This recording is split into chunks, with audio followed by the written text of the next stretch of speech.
Hello, everybody, and welcome back to another episode of Watching the Boxes Fantasy Basketball Podcast, hosted by #basketball.com and draft.com, where if you use the promo code BOXES, you will get a free entry to your first game, even if it is betting on football. So go download draft.com today. Use that promo code BOXES. I'm your host, Mike Catron, and joining me as always is my co-host, Tyler Watts. What's up, Tyler? Michael, how are you this fine day? I'm doing all right. It's getting a little colder. It's getting a little cool out, but I think it might be one of the last warm weeks of the year. So everybody out there, go enjoy before it gets too cold. Football's back, and I'm sure some people are happy about that. I'm happy that I get to bet money on stuff. Like, that's fun, but I'm not going to watch the games. You're going to bet and not watch the games? I thought it was the only fun part about betting was watching the game and going, oh, you stink. Nah, the best part about betting is winning money. Oh, I had no idea. It's my favorite part. I don't do it very often, so when it happens, it's very nice. You're not getting closed out of the casinos? Did you see that big scandal? No, what was going on? So apparently, like, a lot of the casinos now in this country are basically like just telling people that do well that they're not allowed to bet there anymore. Oh yeah, it's kind of like if you're good at blackjack, they don't even let you come in. Yep. So that's apparently a thing now. Well, gambling on sports is going to be legal like everywhere here pretty soon. So that's not really going to be a problem for all you good and bad gamblers out there. Well, and what's funny is like some of them will be like, okay, you can still bet, but like they're betting like $1,000 a game or $10,000 a game. And they'll be like, the most you can bet's like $20 a game. They'll just go in 500 times, 500 bets. So yeah, so that's wild, I think. Yeah, those casinos aren't absurdly large because they're losing money. Let's just put it that way, everybody.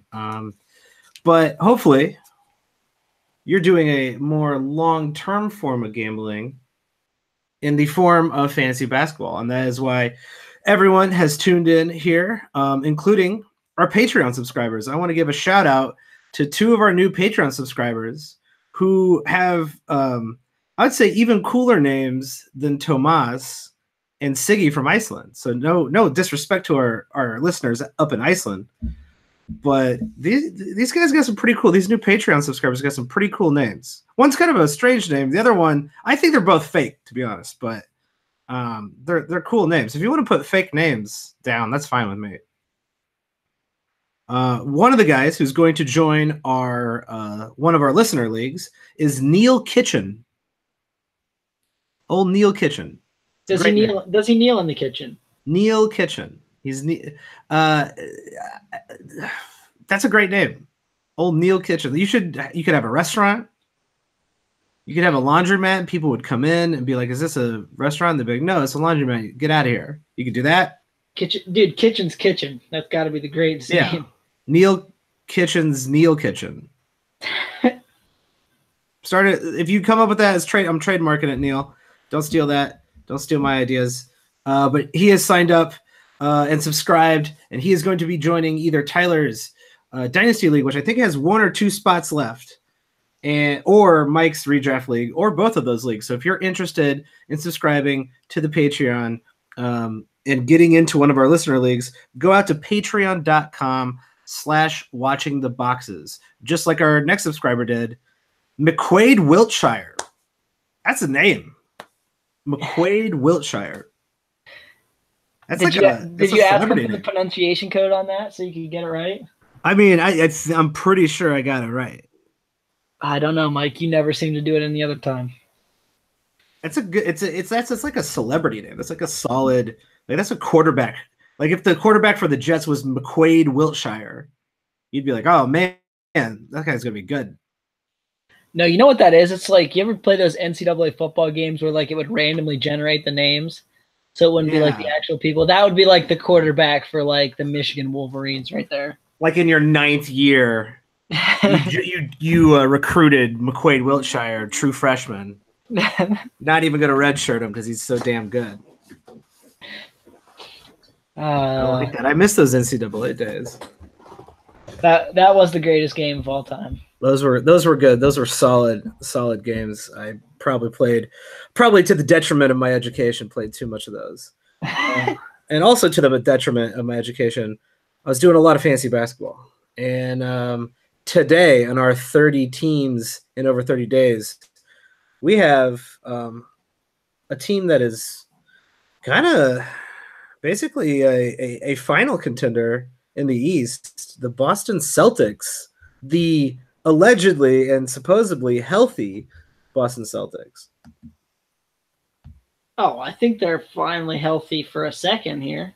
Yeah, at I don't know how long that'll last, but at least for now, I guess.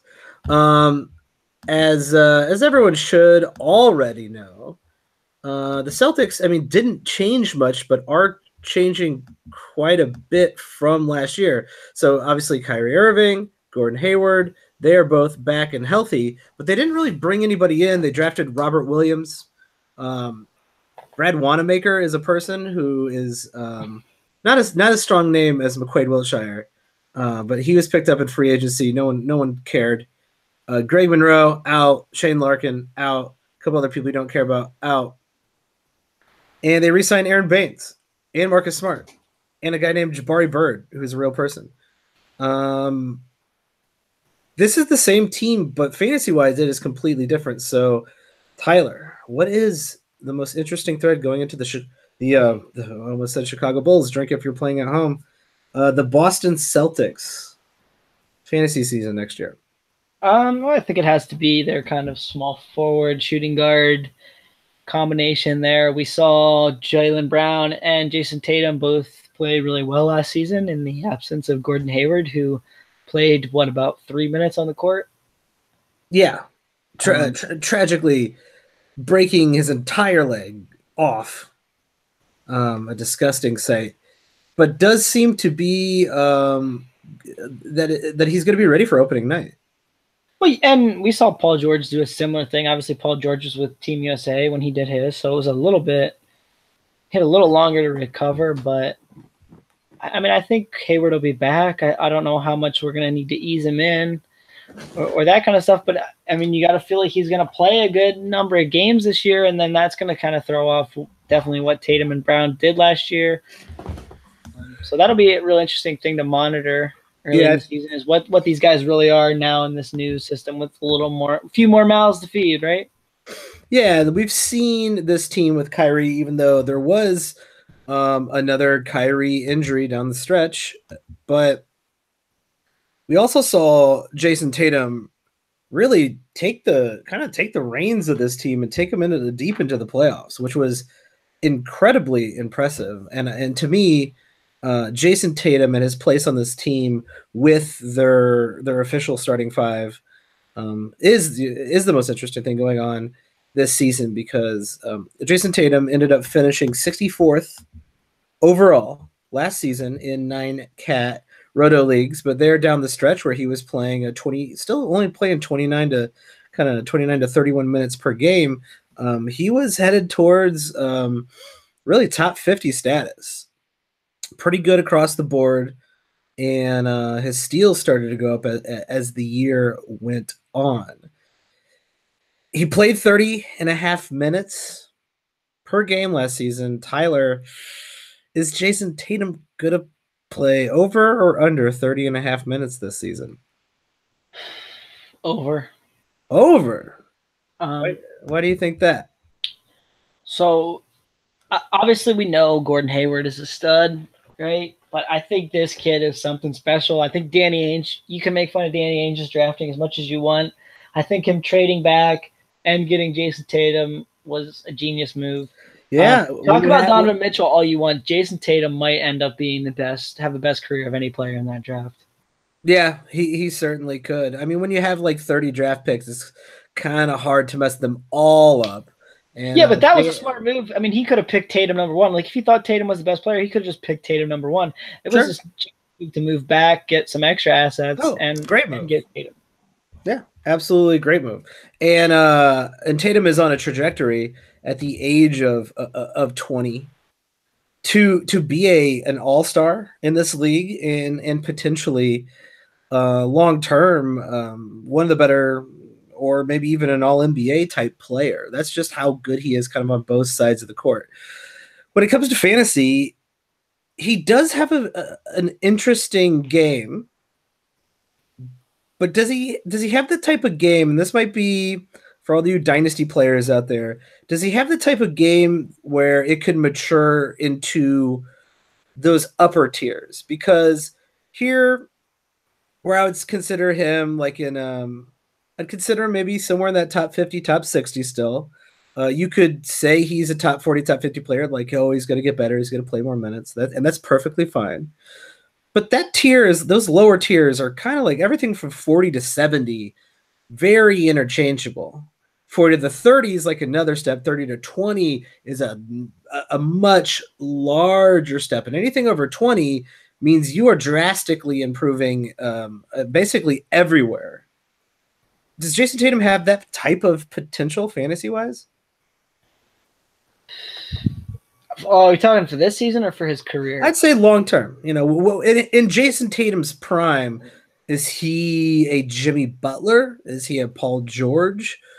Or is he, just Tobias Harris? Oh, I think he's got fantasy-wise. He's got the ceiling to be Jimmy Butler or Paul George. The guy shot 47.5% from the field as a rookie wing. That you don't see very often from any kind of wing player, especially taking the amount of shots he took. He was super efficient from three, super efficient on free throws.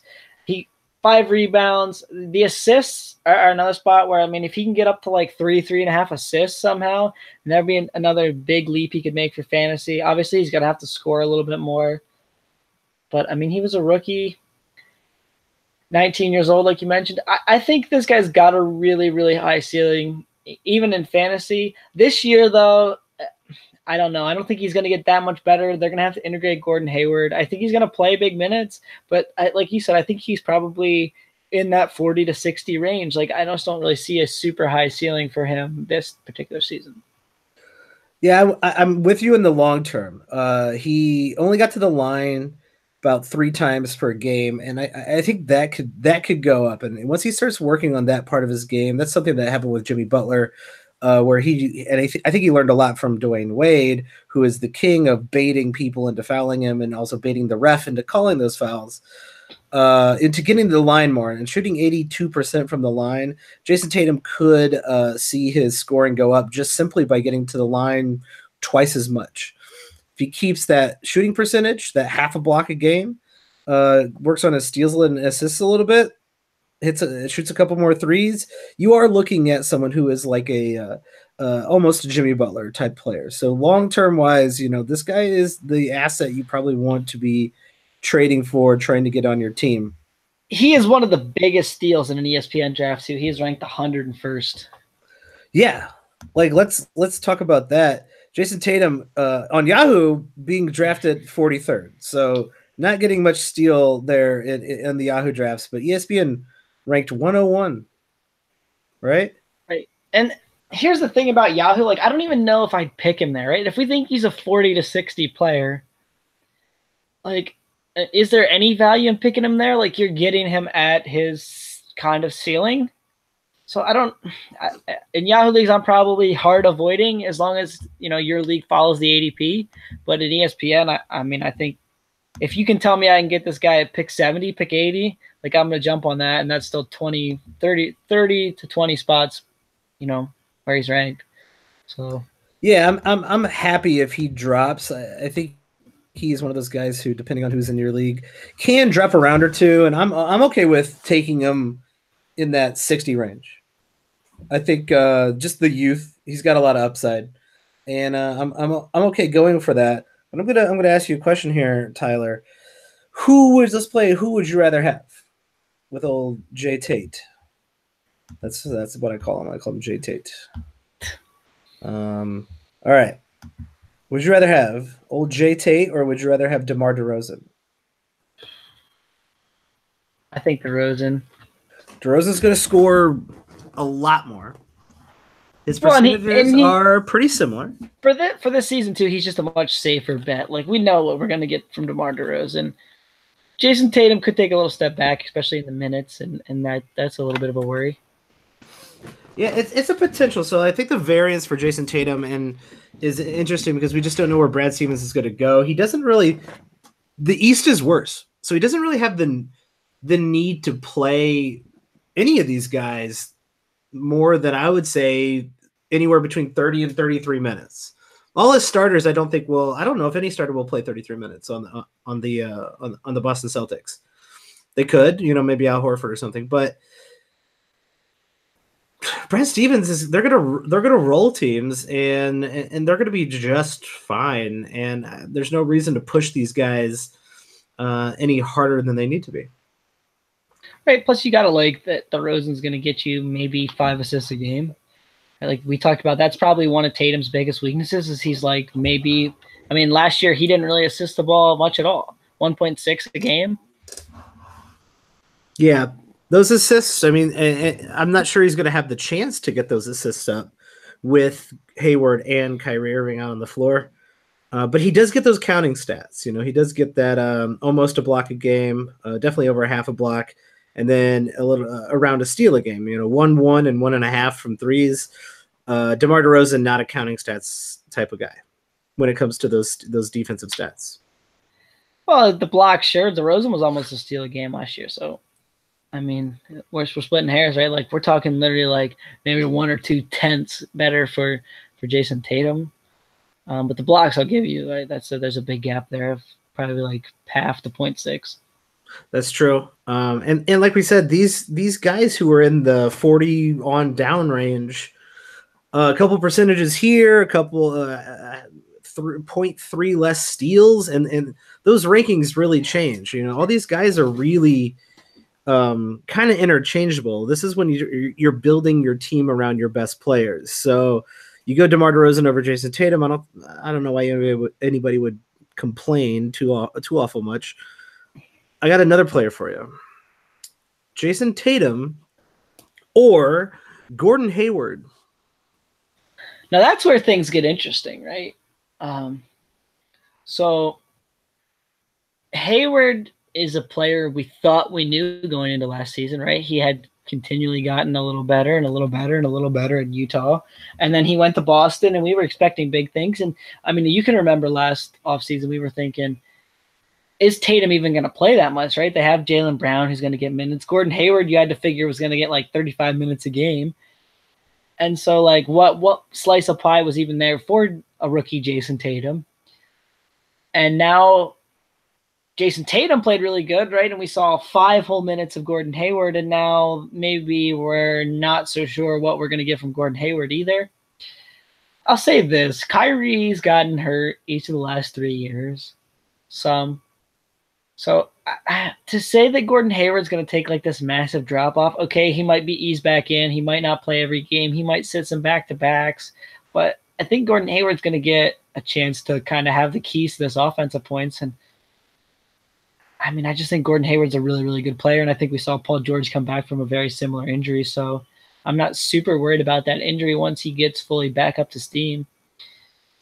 So which one would I rather have? Well, that's a good question, and one, I guess, based on your risk tolerance, right? I think they're kind of in that same range, that like 40 to 60 range for me this year. Personally, I'm probably going to go for Gordon Hayward. If you went for Jason Tatum, I mean, okay, you're betting on that he gets better and he takes a few steps forward, and that's very possible.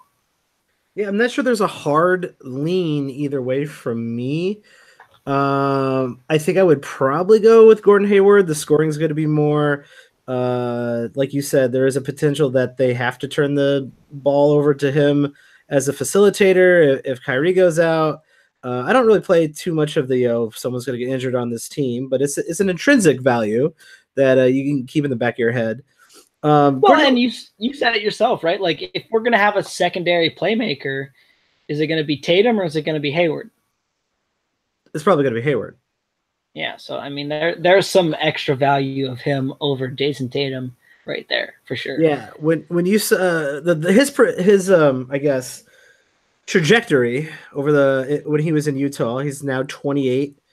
Was just continually getting better, really at everything, all of his stats, every year. And so I think that that 70 or excuse me 47% shooting, little bit of an outlier, but he was carrying those Utah teams, and he won't have to carry this Boston team at all. So I don't think maybe 47% could be a little high, could be 46, 45% next year, but I don't think he'll drop back to that 43% field goal shooting for Gordon Hayward there.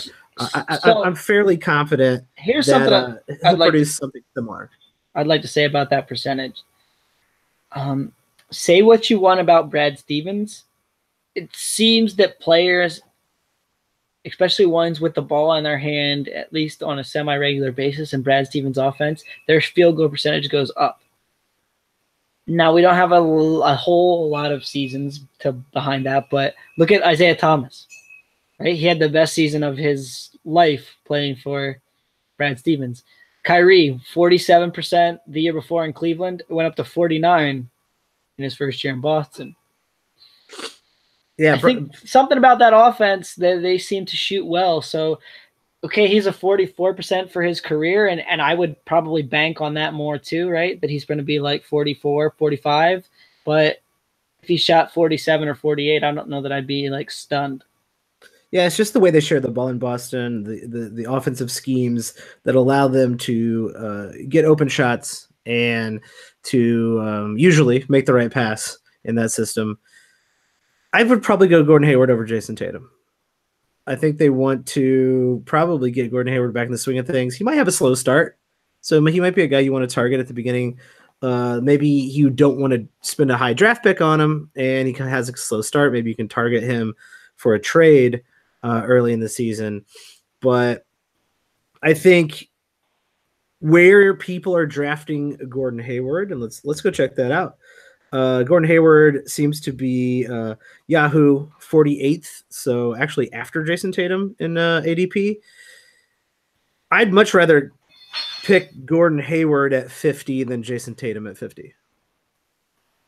So I said this to someone just the other day on Twitter, and I'll run it by you.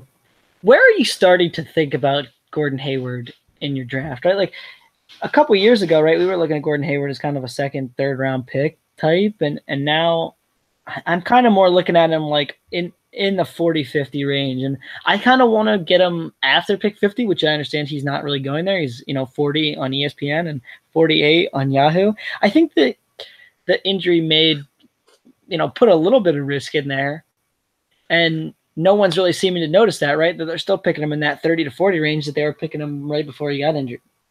Well, I try to look at the draft like as tiers, and I think we're going to be doing a tier podcast here coming up towards the preseason to talk about this concept.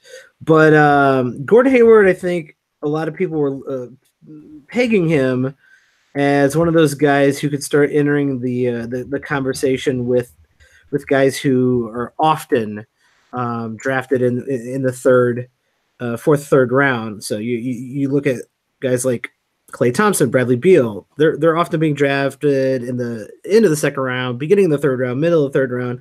That's where Gordon Hayward's projection was headed towards, right? I don't have him there. I certainly don't have him in that tier with Jimmy Butler and Paul George or anything like that. I have him firmly in the middle of that next tier. So you're looking at around players like, Mike Conley, DeMar DeRozan.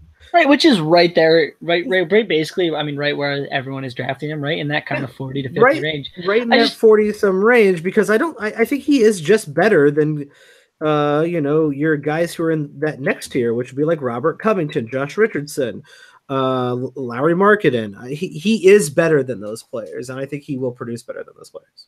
Oh, I'm with you. I think if he's on the court, he's going to produce better. I guess my one worry is just maybe the injury, and I'm going to probably pick Gordon Hayward at some point in this range, but I'm not going to feel super good about it.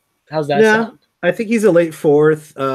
Position scarcity might have a little to do with where people are picking him as well, but um, I think I'm a little less weary of the injury. If anything, we've seen Paul George come back from something like this and thrive. And I don't know. I haven't heard anything or seen anything around Gordon Hayward that would make me think otherwise. So until I do, I feel confident picking him around his normal or where I have him valued. Fair enough.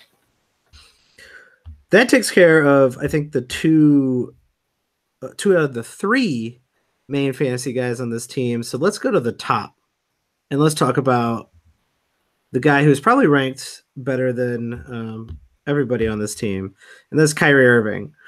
Only played 53 games last season. The season before that, 72, one of his higher seasons, and the year before that, 60 games. He is currently being drafted 20th ADP. ESPN ranks him at 23. Mark's rankings have him a little low, I think, at 34. So, are you worried about Kyrie Irving's injury? I'm worried more about Kyrie Irving's injury history than I am Gordon Hayward's. So this is the whole reason. Like if you did per game value in Mark's rankings, he would be in that 20 range.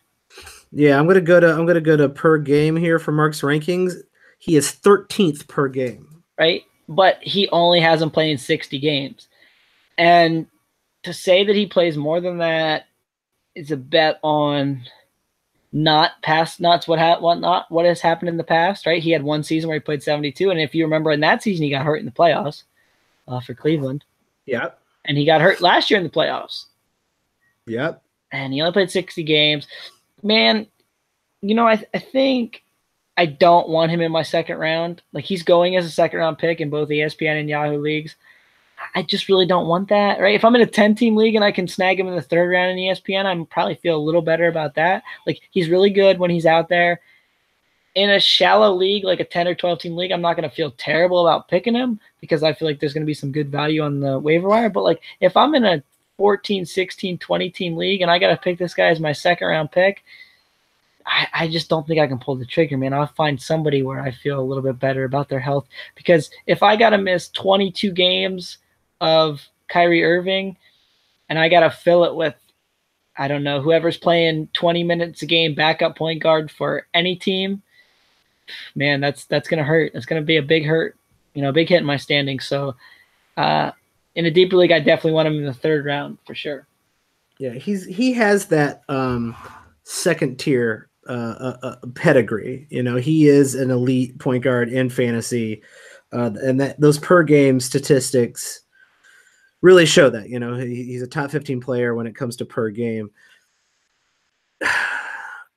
I'm also worried about his health. There's a place in the third round where I think you kind of have to look around and go, well, he's the best. He's been the best guy on the board for 8 to 10 picks. He needs to be picked, and that's where I would end up with Kyrie Irving. I don't think I'm going to end up with Kyrie Irving on a lot of my teams. He's a little bit more valuable in Roto. So, Roto is more about those quality starts.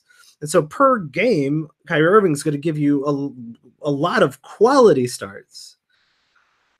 But like you said, if he's playing 60 to 65 games this season in a head-to-head league, I think you can find similar value from players around that area. So like Damian, I'd much rather have Damian Lillard. In a head-to-head league, I'd rather have Westbrook. I'd probably rather have John Wall. Those guys are going to give you points. They're not going to give you the percentages Kyrie Irving gives you, so that's where he kind of exceeds. But, like, why not go with Victor Oladipo instead? He's going to maybe not give you as many points, but he's going to give you the steals. He's going to give you almost the amount of assists. I think there's just a lot of players in that second tier who do the things that Kyrie Irving does that don't have that big, I'm only going to play 60-some games question mark next to him. I got 4 players I want to run past you. Would you rather have Kyrie Irving or Devin Booker? See, I cannot figure out how to. This might be why we have avoided the Phoenix Suns so far in the lead up to on our 30 games in over 30 days, but I really can't figure Devin Booker out right now. I know it just came out that he did injure his hand.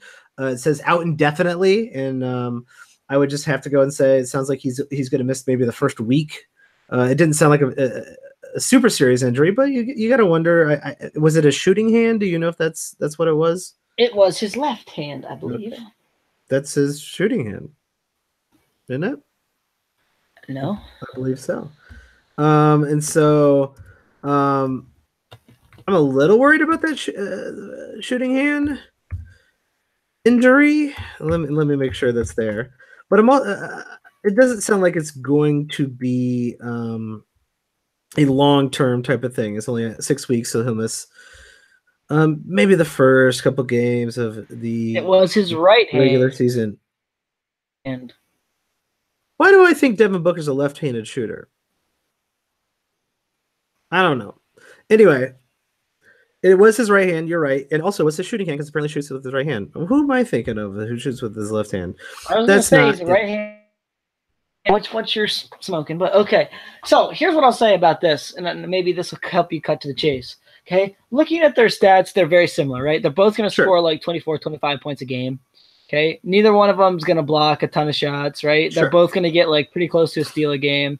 Kyrie Irving's going to get you a little more assists. Devin Booker's going to get you a little more rebounds. And okay, maybe Kyrie Irving shoots a little bit better on both percentages. Throwing the hand injury out, because everything I've heard, he's probably going to miss most of training camp, but a lot of people think he's going to be back for the regular season. Do you feel, say the hand injury wasn't a thing. Do you feel better about owning Devin Booker or Kyrie Irving for the length of the season? For the length of the season, I feel better about Devin Booker.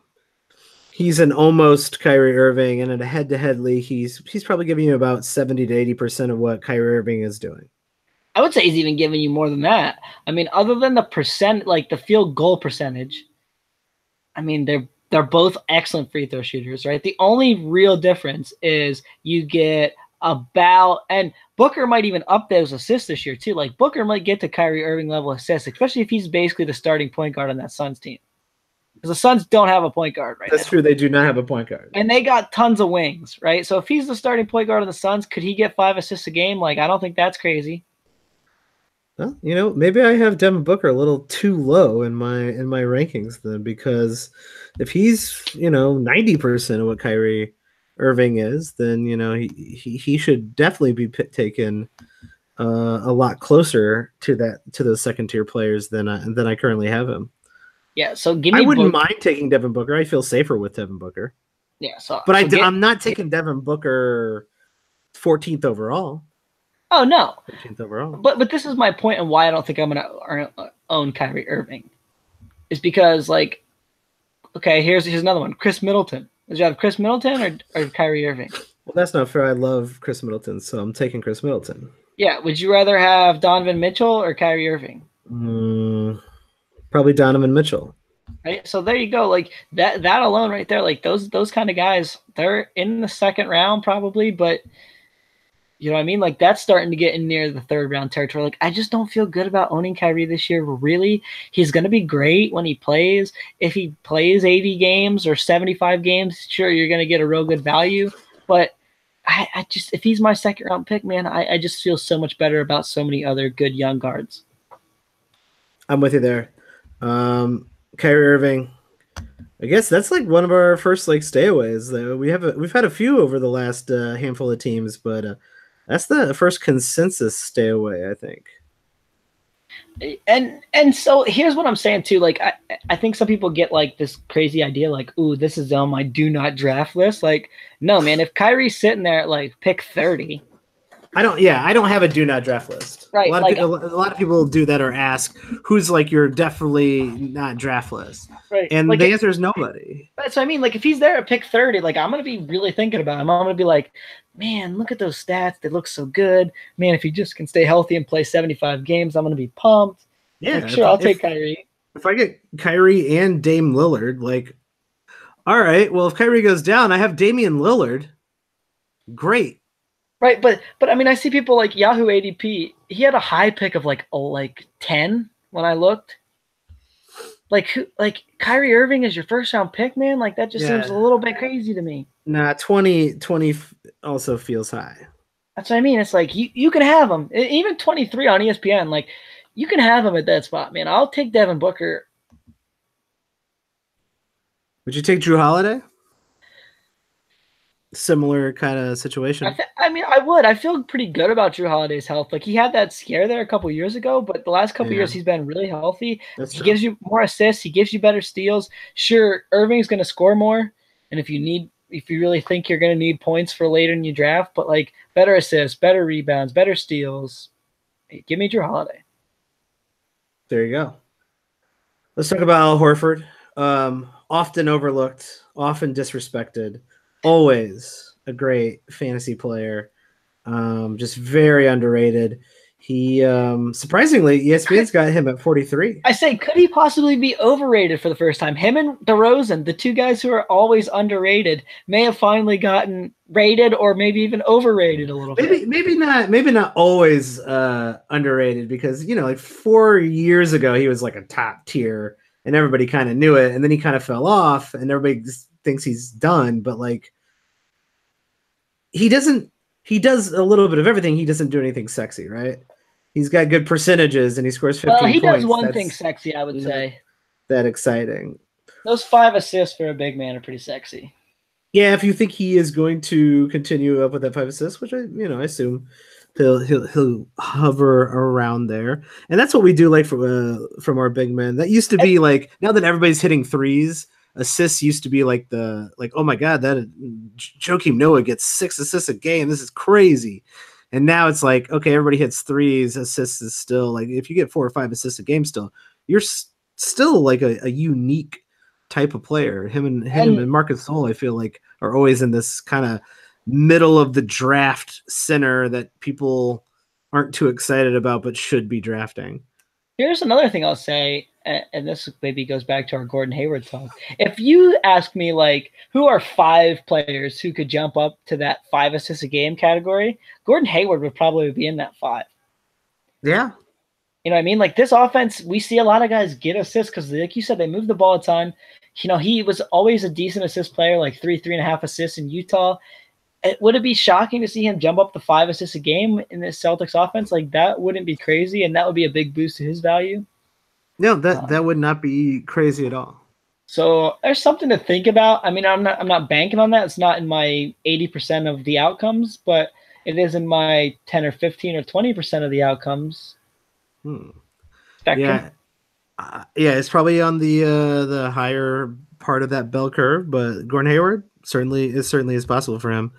Al Horford, also possible, 5 assists a game this year. And could we see his go back a little bit? I guess that's what kind of made me think about it, is like, could he drop back to 4.5 because, Hayward's coming in and stealing a little bit of those assist numbers? It's a possibility.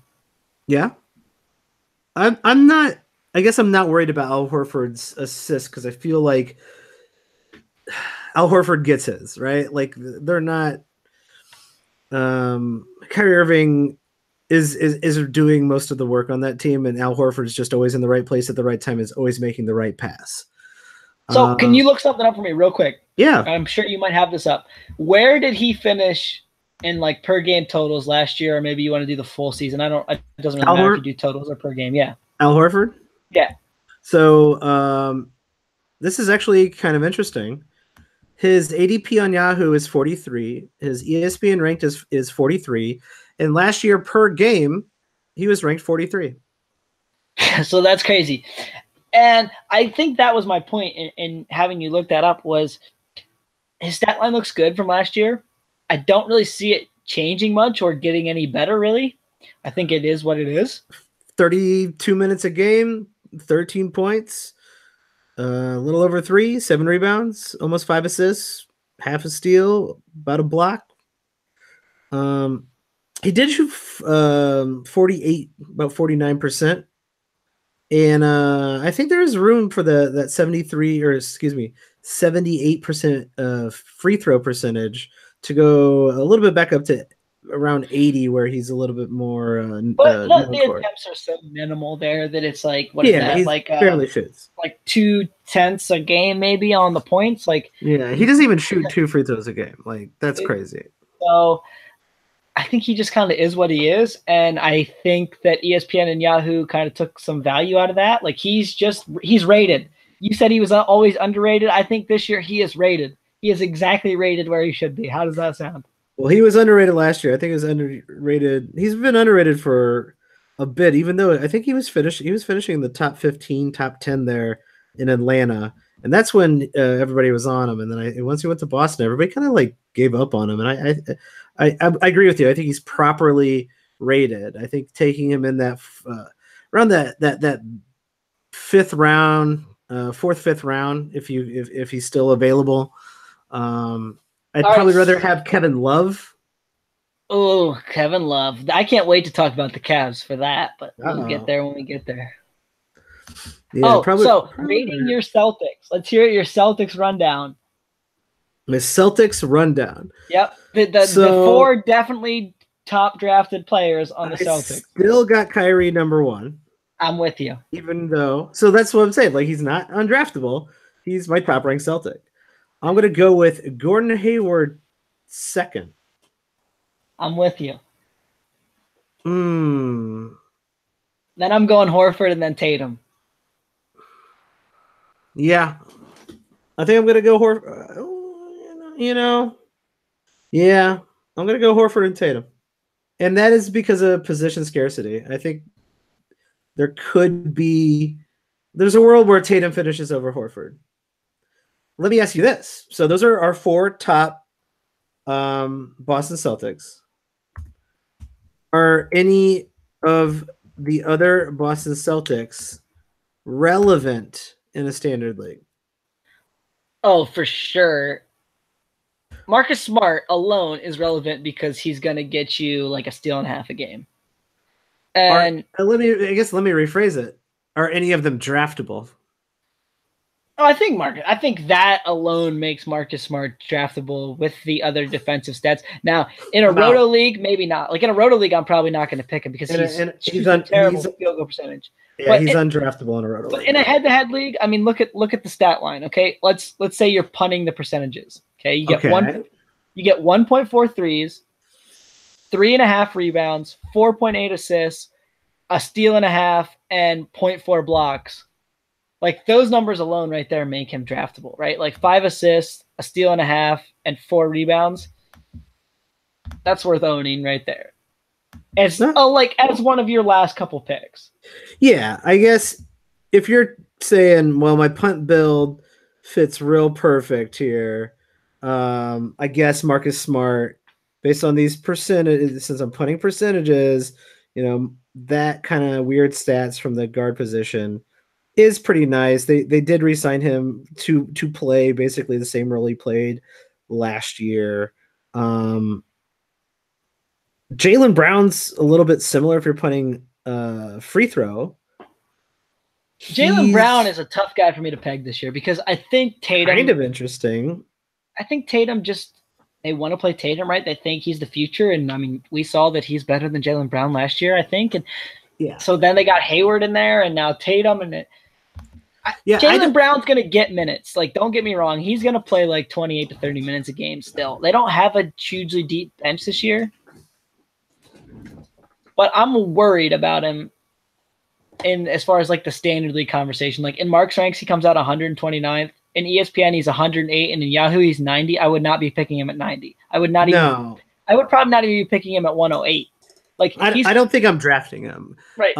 If his minutes go down really at all, I think he's not even he becomes just like a regular looking player. Like he scores some points, right? And he hits this guy's on the team too. But here's who he reminds me of. Marcus Morris. Remember that season in Detroit where Marcus Morris put up like 15 points a game? There was like not a lot else. A couple rebounds and that was it. Yeah. That's kind of what Jaylen Brown looks like, isn't it? Like I will give him credit that he's getting about a steal a game.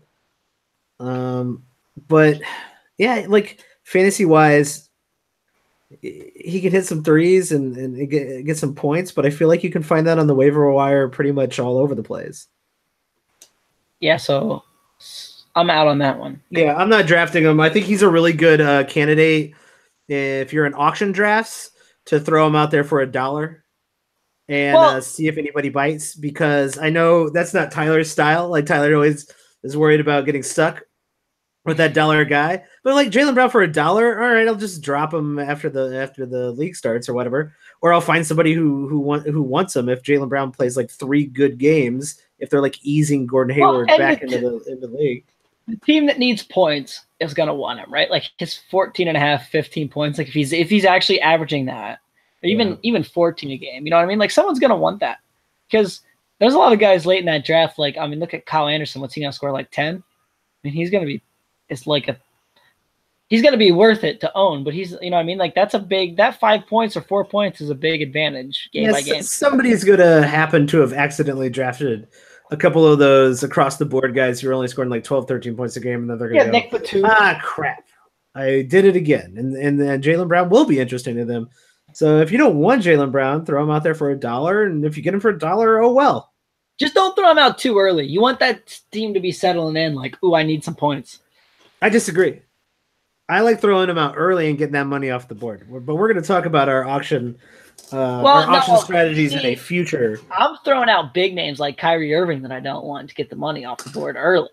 I'm throwing him out in the middle of the draft once someone's already got 2 or 3 guys that don't score. Yeah, I still want people to have money, so I don't want to be near the end of the draft, because I want someone to go 2 and then someone to go up to like 5, 6, 7 because he's just a name, right? Well, in Mark's projections only have an auction value of $2, so don't expect anyone to go too crazy. I'm surprised he's got him even that high. That seems high. Terry Rozier, Marcus Morris. Terry Rozier, ranked 115 on ESPN. Not a standard league player unless Kyrie Irving's hurt. Yeah. Don't know why ESPN's got him ranked that way. So if ESPN whiffs really hard sometimes. Like, but then their rankings are super weird to me, because they have some guys pegged and I'm like, man, that just seems perfect. Like that just seems exactly where I'd put it. And that just seems like exactly where I should be. And then other ones like Terry Rozier at 115, and you're like, dude, what are you thinking here? Like, how's this guy a standard league player? Like, yeah, there was kind of over on the fantasy b-ball subreddit, there was actually a pretty good write-up by some guy over there who was looking at the previous rankings of the major sites. And surprisingly, I never would have guessed this. ESPN had one of them in their top 100 rankings, had one of the more accurate ratings, which was really, really, really surprising. But their variance was really off. This is Elegant Tooth. Shout out to Elegant Tooth over on Reddit. And that makes sense when they're off by like 70. They got Al Horford dead on, and then they got Marcus Smart. Some of the other ones too set it and forget it. You know what I mean? Yeah. Like they'll set it now and then they won't change it. ESPN will change theirs like as they get news during training camp and stuff. That's true. And so that helps them too, right? Because like we're looking at a different landscape, even though we're going to be looking at in 2 or 3 weeks, right? Like things are going to change. Guys are going to get hurt. Some of those sites don't change their rankings, and ESPN usually will flip theirs up a little bit. Yeah, they'll move their projections around. I think that's it for the Boston Celtics.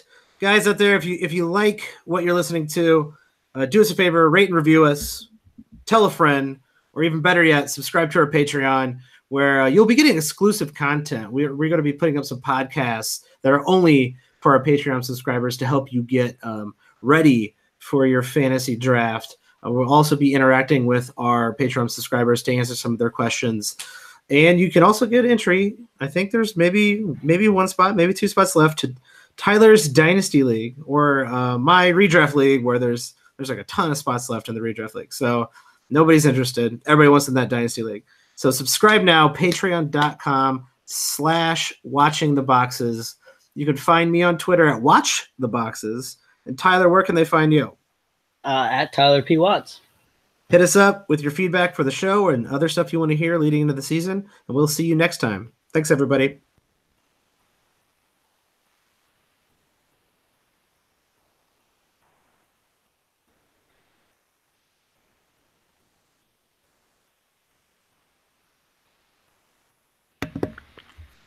Hello, everybody, and welcome back to another episode of Watching the Boxes Fantasy Basketball Podcast, hosted by #basketball.com and draft.com, where if you use the promo code BOXES, you will get a free entry to your first draft, including a football draft.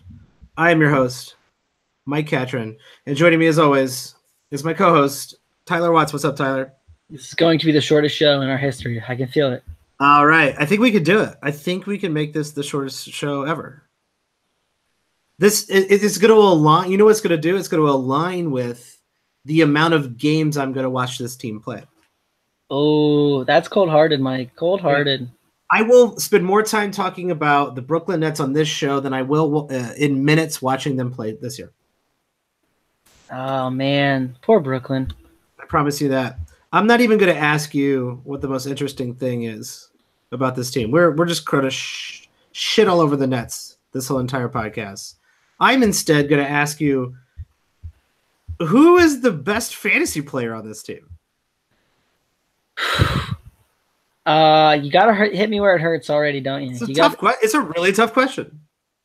Yeah, it actually is, right? Like, this team could go a lot of different ways, and man, I don't know. I don't know what to think about this team sometimes. I think there are 3 legitimate people who could finish as the best fantasy player on the Brooklyn Nets. I'm not going to disagree with you. Let's start with someone who's going to be hyped the most. So let's just get this guy out of the way. He's already being hyped in the same vein as our boy Johnny Collins. I'm talking about Jared Allen. Very similar to the Johnny Collins mold. We're talking a big, getting good percentages, who allegedly could shoot some threes. I don't think he's gonna shoot too many threes. Being kind of touted as everybody's second favorite sleeper. If Jared Allen is on your sleeper list, you do not have a sleeper list. I'm with you there. Yahoo's got him at 84 ADP. ESPN at 144 ranked, and Mark ranking him at 57th. That is a very, very high ranking. What do you think about Jarrett?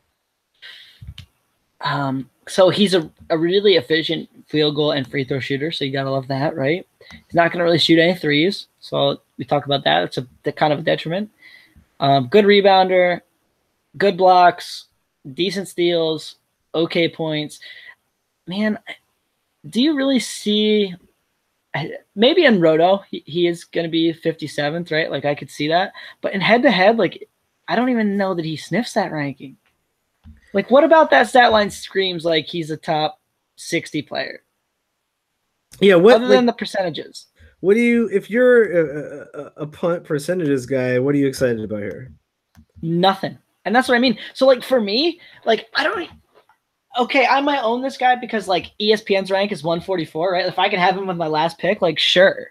If I can have him just outside the top 100, sure. But, like, for a punt percentage build, like, if that's the strategy I'm using, okay, the rebounds and the blocks are all right, but, like, that's it. So, as this guy gains some steam this summer, whatever, like, as we get closer to draft time, I think I'm probably going to be out on him in my preferred strategy. Yeah, so he gains a lot of value with his blocks, and the fact that he was doing pretty interesting things in about 23 minutes per game during the second half of last season. But let me just throw out some not interesting fantasy numbers. Less than 1 assist. 6 rebounds a game. 6. He doesn't hit threes. I think people are thinking he's going to be able to hit threes.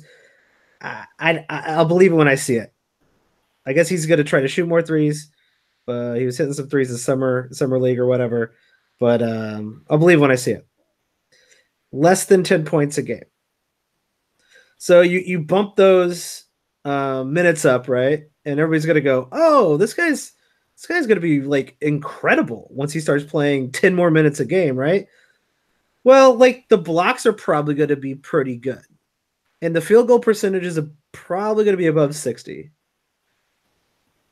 But everything else is like kind of straightforward big man stats, and then like really, really bad at assists and steals. Yeah, no, I mean, just I don't get it. I don't get the sleeper appeal in this. I don't see a super high ceiling. Yeah, for where he's being drafted at 84, that feels even that feels a little high, but like I get it. If you're in a roto league, I get it. If you're in a head-to-head league, though, I think that you can find those types of stats out there.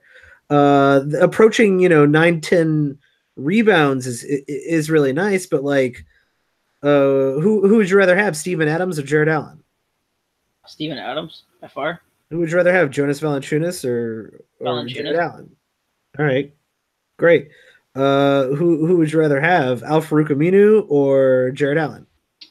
Give me Jared Allen there. Yeah, give me Jared Allen too. But Al Farouk Aminu in 30 minutes is getting 10 points, 2 threes, And 7 rebounds, and getting a steal a game. His percentages are shit, but like, wouldn't you rather have Al Farouk Aminu in a head-to-head league? Like, there's a way that Al Farouk Aminu it could be a better player than Jared Allen next year in certain punt strategies. I wouldn't go with. I think Al Farouk Aminu is going to play less minutes, and he's not that good. I'm not putting any money behind him, but there's a world where that's true next season.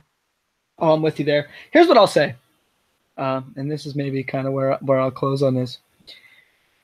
The two big narratives I see is, oh, he's their best player in the front court. He's going to get 32 to 35 minutes a game. Brooklyn doesn't play anybody that many minutes, so don't count on that. There's number one. Number two, we mentioned he doesn't do a ton that's great for fantasy. People are going to say, oh, well, he only played 20 minutes a game and he got 1.2 blocks a game. I think you and I talk about this maybe more than any other podcast. Blocks are one of those stats where just because you play more minutes doesn't mean you block more shots. A lot of times blocks don't go up because when you're only getting out there for 10 or 15 or 20 minutes, you can go ham and try to block everything. When you go out there for 30 minutes, if you try to block everything, you either foul out or gas yourself out and you can't play anymore. Yep. Blocks are those per 36 minutes are enticing and misleading. Right. So those are the two things that are kind of keeping me at arm's length. Like you said, like if you want to pick him at 84, okay. Like he's an upside shot. He could get better. I'm fine with that. If I can pick him outside the top 100, that's probably where I'm looking. I'm getting real interested as if he's there at like 95 or, outside the top 100. I just don't really see a huge ceiling for this guy. And I'm probably not going to own him a ton. Yeah, he feels like someone who could be a streamer this year. I think he's ownable. I think he's draftable in both Roto and head-to-head leagues, more so in Roto leagues. I'd rather have John Collins. I think his points and rebounds are a little bit higher. Not a question for me. His blocks I don't think are going to be as high, but he does basically everything else that Jared Allen does, but gets more rebounds and blocks. Or excuse me, more rebounds and points and less blocks. So John Collins, who is being a bit overdrafted as well, is just a little bit more enticing to me than Jared Allen. Both of them are very similar players and kind of in the same mold. I guess you could say Jared Allen does have kind of the easier route to playing time, but as you said, nobody on this team plays much more than 30 minutes. And including one of the other players who could be the best fantasy player on this team, Rondae Hollis Jefferson, one of the best triple name players in the league. There used to be a plethora of triple name players, and I think Rondae Hollis Jefferson outlasted them all. So no one plays more than 30 minutes on this team. Hollis Jefferson, right? One of their guys, 28.2 minutes last year. Yeah. D'Angelo Russell, who we'll talk about in a minute, 25.7. Yep. Right? Alan Crabb, 29.3. Like 30 minutes is like the maximum you get on the Brooklyn Nets with their current coaching staff. That's just what that is. So to say anyone's going to play more than that, I just don't really see that. Here's what I'll say about this. There, you get some good value on Hollis Jefferson, right? 116 on ESPN, 140 on Yahoo. He's going to score you like 14 points, get you a steal, get you 0.7 blocks, get you some good rebounds. He doesn't shoot any threes, but he shoots decent percentages because especially last season, he played within himself. He didn't try to shoot too many threes. He knows he can't make them. So he got to the line. He did things he can do. I like Hollis Jefferson quite a bit this year, and if I can get him outside the top 100, I'm pretty happy with that. Yeah, he's one of those names I think people are really, really overlooking. I know in Yahoo, he is being drafted at, like you said, 140. He's ranked really, really low. He's going undrafted in a lot of leagues in Yahoo. Yeah, he's ranked incredibly low in Yahoo. I think ESPN 116. I actually think that's a little low as well, but it is much closer. Mark's got him ranked at 80. I think Ron Hollis Jefferson, if he's playing 30 minutes a game, which is certainly possible, he's a top. I think he could be a top 100 player. He's only 23, about to be 24. He could be a block steal type of guy. It would be nice to see his free throw percentage go up a little. He doesn't hit threes. That's a little bit of an issue with me, but he gets rebounds for his position, and that's positive. You got to look at him as kind of like a big man for you, though. Like, you got to look at him as like a power forward or center. Like, you're not getting a lot of threes, but like as a late power forward or center, like that's not the worst thing in the world, because if it is a big man like going late in the draft who shoots threes, the percentages are probably going to be bad, bro. You get good percentages here. Yeah, he's kind of in a certain point build really nice, but like later in the draft, bench player. This is like a solid guy to bring in off your bench and slot start during the season, because of he's good to give you those rebounds that you might not have, and the steal and the block and the percentages. He's good to help you pretty much across the board, other than threes. Yeah, sign me up. Let's talk about the elephant in the room. The guy nobody wants to talk about. The guy everybody forgot. The guy who I don't have anything else. D'Angelo Russell, who could definitely be the highest ranked player on the Brooklyn Nets. Yahoo has him at 70. He's being drafted at 78. ESPN's got him all the way up at 67. Mark's got him at 83. This is one of the few guys I've seen where the ESPN Yahoo ranks, especially for these like kind of weird, hard to rank guys, where Mark's got him lower than the other rankings. Name recognition definitely helps. I think it's going to happen in other people's drafts. A lot of people forgot about D'Angelo Russell. Once you get injured, people forget about you. Don't ever get injured, Tyler. I hope people will forget about you. So you mentioned Mark had him ranked at 83. Also, Mark projected him for exactly 30 minutes, which is like the maximum you get on the Brooklyn Nets. I don't see why people love this cat. And I get it. He's young, and everyone wants to say, oh, he's going to be better, he's going to be better, he's going to be better. We've seen 3 seasons of pretty much the exact sameness, and the biggest red flag for me was last year he only got 0.8 steals in 25 minutes. That was one of his better categories previously, the previous 2 seasons. And if he's not going to steal the ball, man, he's going to shoot bad percentages. He's going to give you some decent assist numbers, right? Like 5 a game, like 4 rebounds, maybe 4.5. A steal, though, and like 17 or 18 points, like to pick that in the top 50, like some people were doing last year, like that just seems like a mistake to me. Yeah. It's a small sample size last year. He only played 48 games. So it's hard to go off of that steal number. He is young enough to where that steal number could maybe go back up. But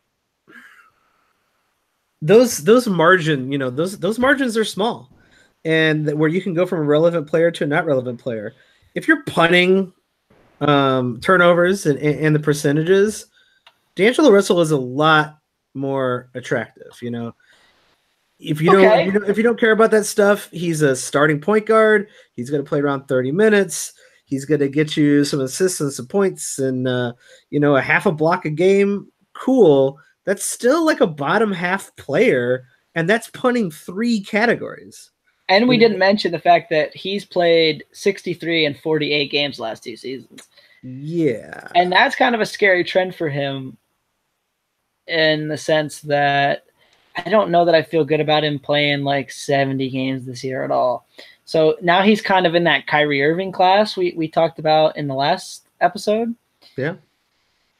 But he's much worse player, and he has very, very low upside. Like his ceiling can't be much higher. Like I guess if you play, let's just go out there. He's healthy. He plays 33 minutes a game. I'm throwing that off the table already. No one on the Brooklyn Nets plays more than 30 minutes, Mike. We've gone over this. Ceiling. Utmost ceiling. 33 minutes a game. He's healthy. He plays, 75 games this year. What's he doing? 19 points, over 2 threes a game, 4.5 rebounds, 6 assists, a steal, a half a block, 42%, 74 from the line, 4 turnovers. Right, like that's not even a top 50 player, is it? Not in Roto. Because he's going to shoot. Certainly not in Roto. That's what I mean. He's going to shoot heavy volume on terrible percentages. You have to punt percentages for this guy to be relevant. Relevant. Right. And so, sure, if I'm punting percentages, I might drop down and pick this guy because he probably works his way into being a pretty close to top 50 player when he's out there. But, man, I just think the sites have him ranked high enough where I'm kind of hands-off at this point. And I keep hearing people, people have been telling me, like, oh, well, don't you kind of view him in the same mold as Mike Conley and those type of point guards? And for me, he's just not in that class, really. Like, the field goal percentage is bad, and he's not making it up anywhere else. Yeah, he's not doing Kemba Walker stuff. Like, he's just not. And I just don't know where he's going to make that up. Certainly he is young. He could get better. He could improve. It's there, right? If you want to take a flyer on him late in the draft as one of your bench players, go for it. But that's not where he's being drafted. I will give you a list of point guard-ish players that I would much rather have over him. You stop me when you hear one you don't agree with, all right? All right, go. Jeff Teague, Ricky Rubio, Luka Doncic, DeJounte Murray, Goran Dragic. Ooh, maybe. And that's like kind of the first one where I'm like, okay, maybe, right? Here's an interesting I can't tell if no one's paying attention to Dragic and it's like a really like we're all idiots, or if he's just like, maybe we should stop paying attention to him because he just keeps getting older and a little bit worse every year. Can't tell. I'll throw out one that maybe I'm still on the fence of, and one player I'm definitely having over him that's not a point guard. And you let me know what you think on both these, all right? Yeah. Lonzo Ball against Russell. Wow. All right. Well, that's like a whole nother discussion. Lonzo Ball is just like a trash person when it comes to field goal percentage. Much, much worse than D'Angelo Russell. And worse free throws, right? Like way worse. Like way worse free throws. So it'd have to be head-to-head. So in head-to-head, which guy are you taking? In head-to-head, I'm probably going Lonzo Ball. Yeah, the only way I think you go Russell is if you need the points, right? Like he's going to score more. Yeah, if you desperately need the points. Ball's going to be better in every other category, I think. Well, he's going to be better at blocks. He's going to get much more steals. Threes. Russell will shoot more threes. There's a chance where Ball is like elite assists, or at least borderline. His rebounds are stupid for a point guard. And he actually hits threes. Yeah, but Russell's going to hit more, you got to think, right? Like, or they're going to be close. I would hope so. Yeah. So here's a surprising player I think I'd have over D'Angelo Russell, Kyle Anderson. In a roto league, that's not surprising, but in a head-to-head league, I can see people making an argument. And really, the only thing you're getting from Russell is the points there. I think Anderson's going to get some decent assist numbers. Obviously, not to the level of D'Angelo Russell, but Anderson's going to get more points, more steals, more blocks. I just really think Kyle Anderson's a better player. So, like, in that 70 range, right, if I can have Kyle Anderson or if I can have D'Angelo Russell, I'm going to take Kyle Anderson. Let me throw out some, like, worse point guards. Would you rather have Jeremy Lin or D'Angelo Russell? Russell, just because I feel better about him getting big, consistent minutes. That's fine. Would you rather have De'Aaron Fox or D'Angelo? I said this to somebody the other day. It wouldn't surprise me if De'Aaron Fox finished higher than D'Angelo Russell, but I'd take Russell first. I know De'Aaron Fox is your weak spot, so I had to throw him out there. Yeah, I'd probably take D'Angelo Russell over both those guys. All right, that's enough of D'Angelo Russell. Probably a stay away, like in where he's being drafted. But if I've seen some mock drafts where people forgot about him, and he falls into those later rounds, and I think he's a perfectly decent point guard to pick up, especially in a head-to-head league where he's a little bit more valuable in that 100 range. But all right, let's finish this team because I've had enough of them.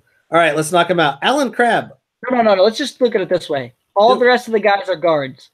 Yeah. Or small forward. They're all wings. Okay. Well, they got like 50. Okay. They got Crabb. They got LeVert. They got Joe Harris. They got Damari Carroll. They got Spencer Dinwiddie. Yeah. Any of these guys you want in a standard league? In a standard league, any of these guys like I'm gonna draft? Even stream anything. I will take anything at this point. Crabb, he gives you no defensive stats. He scores like 13 points a game. If you're into that, you have him. He's yours. He gives you threes and 13 points. Enjoy. Yeah, I mean the threes are nice. Like he's hitting a lot of threes. The threes are nice.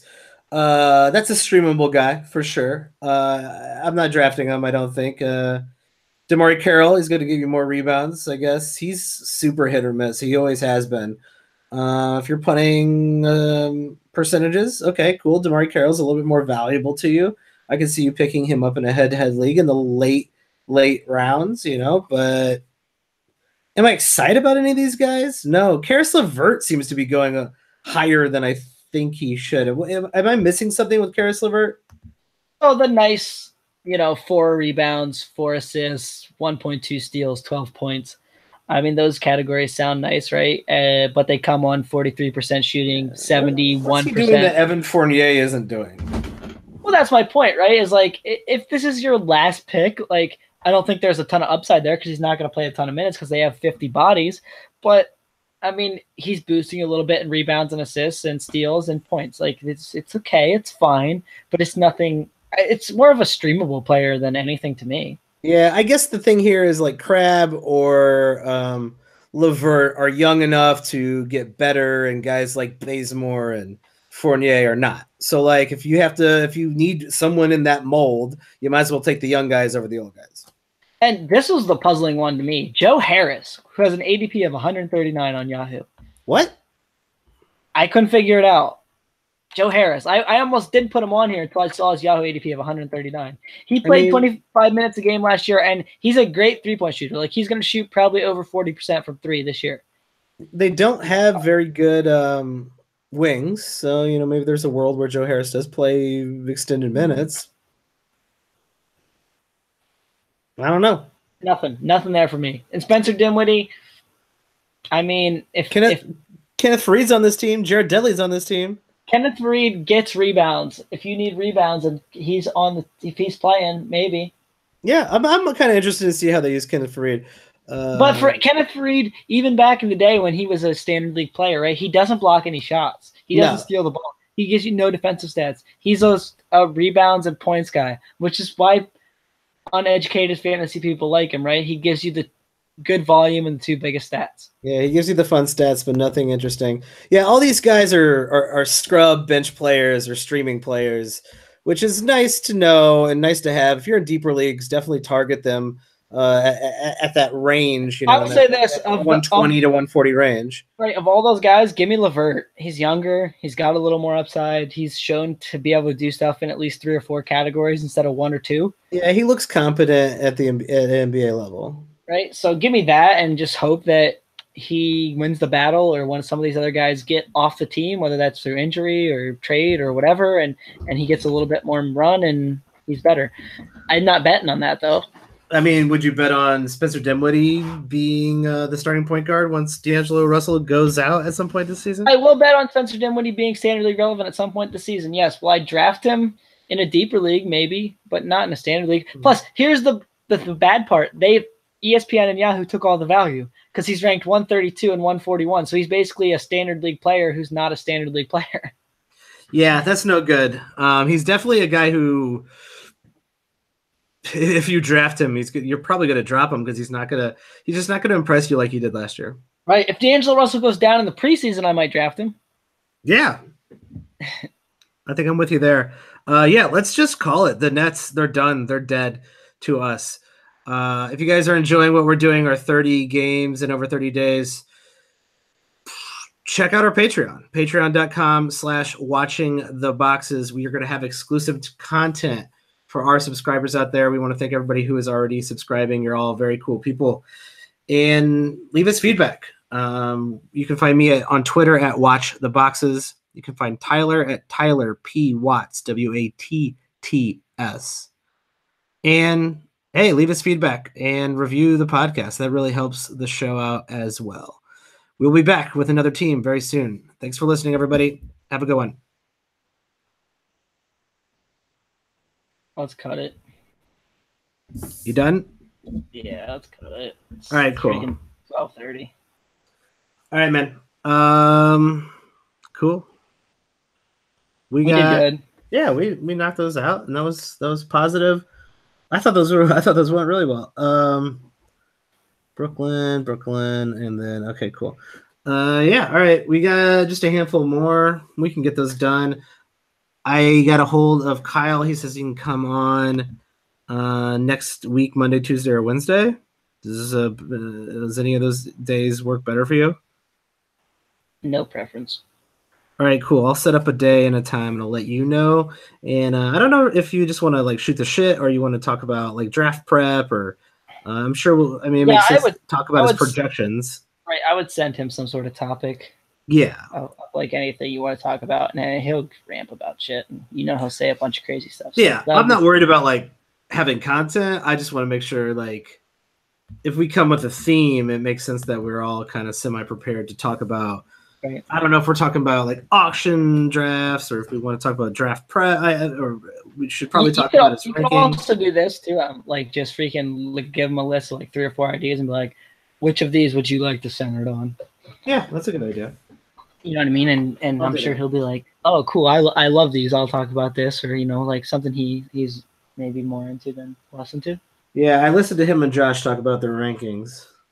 Oh, do they go back and forth? I'll have to listen to that. I just get a kick out of some of the crap he says. It's a pretty good one. Yeah, it's a good one. You should listen to it. All right, man. I'll talk to you tomorrow. All right, have a good one, brother. Have a good one.